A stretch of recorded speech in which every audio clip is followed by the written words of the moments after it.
요한복음 15장 여러분들이 잘 아시는 5절 말씀 한 절만 읽겠습니다. 나는 포도나무요 너희는 가지라.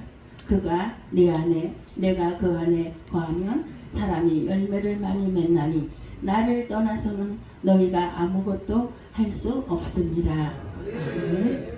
우리들은 이미 예수 그리스도 안에서 예수 그리스도의 보혈의 피로 깨끗함을 받은 사람에게 우리는 예수님이 나는 참 포도나무요 너희는 가지라고 했잖아요.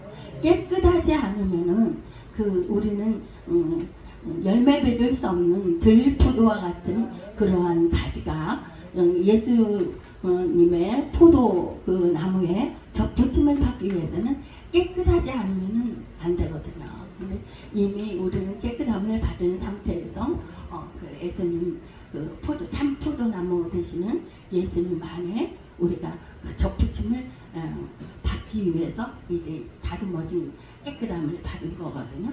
잘라내서 예수님도 자르고 우리 가지도 잘라서 접목을 시키잖아요. 하나가 되기 위해서 그런 상태의 모습으로 성령 안에서 제가 신학교 다닐 때나 봐요. 제가 신학교 다니면서도 전도사로 사역을 했었는데 그 사역들이 너무나 이렇게 제 힘으로 한 것이 아니기 때문에 전도가 이렇게 하는 대로 다 앉을 자리가 없을 정도로 그렇게 자니까 제가 자기도 모르게 교만해지는 거예요. 그래서 하나님, 제가 여기에서 불평이 나오는 건 교만한 것이 아닙니까? 그래서 그 교만한 것을 위해서 기도하면서 하나님, 제가 여기에서는 너무 한 일들이 제 한 일들이 드러나기 때문에 이름 없이 빛도 없이 사역을 하고 싶습니다. 저를 인도해 주세요. 그랬더니 3월 15일 날 날짜를 딱 주시더라고요. 그래서 거기에서 사임을 내고 이름 없이 빛도 없이 사역을 하기 위해서 이제 집으로 돌아갔어요. 그랬더니 공장을 하고 있던 저희 오빠 공장이 이제 쫓겨나기 직전에 있는 그 상태에 있었고 또 사역지가 주위를 돌아보니까 교회가 없어요. 새벽 예배를 드릴 수도 없고 예배 드릴 수도 없는 곳인데 지나오다가 골목 안에 보니까 조그마한 그 가정집에 교회라고 써져요. 있어서 문을 열고 새벽 예배를 잠깐 내일부터는 새벽 예배를 드려야 되는데 그 새벽 예배를 드릴 수가 없어서 이렇게 예배 드릴 장소를 찾아서 왔다고 그 이야기를 했더니 목사님께서 기다리는 것처럼 저에게 열쇠를 하나를 줘요. 열쇠를 주시고 저는 새벽 예배를 위해서 갔는데 이분이 살림짐을 싹 치우고 성구만 남겨놨어요. 감대상하고 헌금 하나고 성경책만 놔두고 이 목사님이 이사를 가셨어요. 아무런 연락처 없이. 수요일날 예배를 드리러 갔는데 수요일 예배를 드리기 위해서 갔는데 텅 비어 있는 거예요. 싹 살림을 다 치우고. 그래서 할 수 없이 거기에서 예배를 드리려고 준비하고 찬송을 부르고 있는데 어린아이들이 주일날밖에 오지 않는 어린아이들 2명이 왔어요. 예배 드려도 돼요? 두루룩 문을 열고 예배를 드려도 되느냐고 왔는데 그 어린아이들 한 명의 영혼이 중요하잖아요.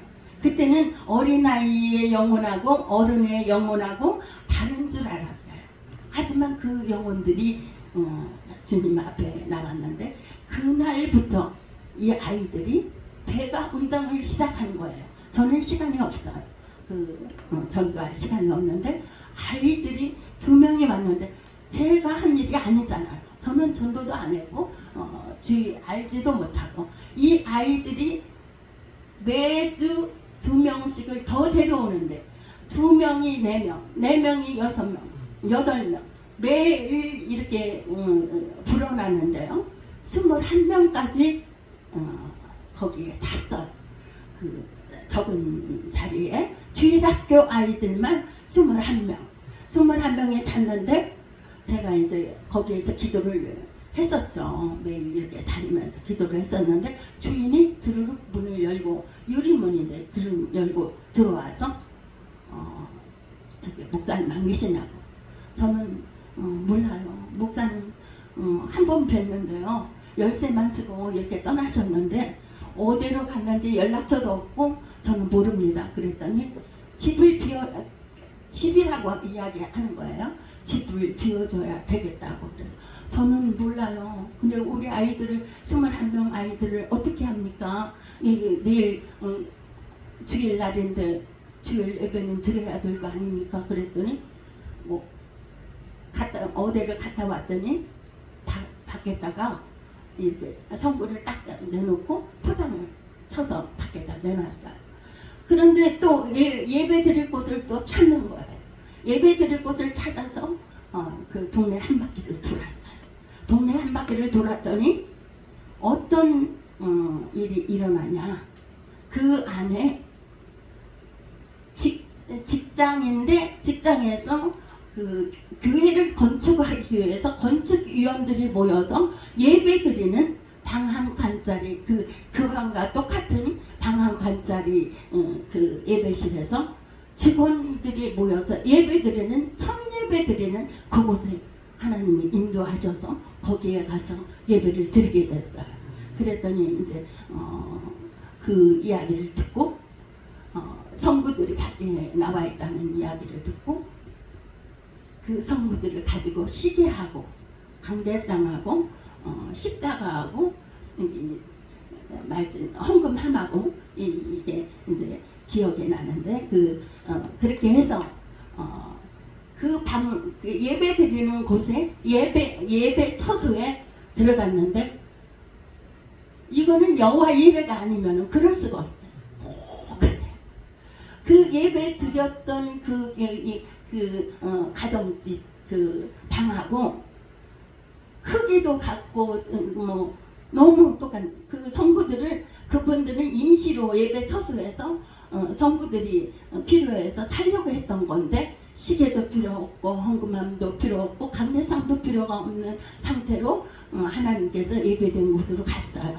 거기에 가서 우리 이제 오빠죠. 바로 외 오빠인데 사업장이 이제 어려워서 월세를 못 내가지고 쫓겨날 판인데 그 건물의 주인이 장로님이셨어요.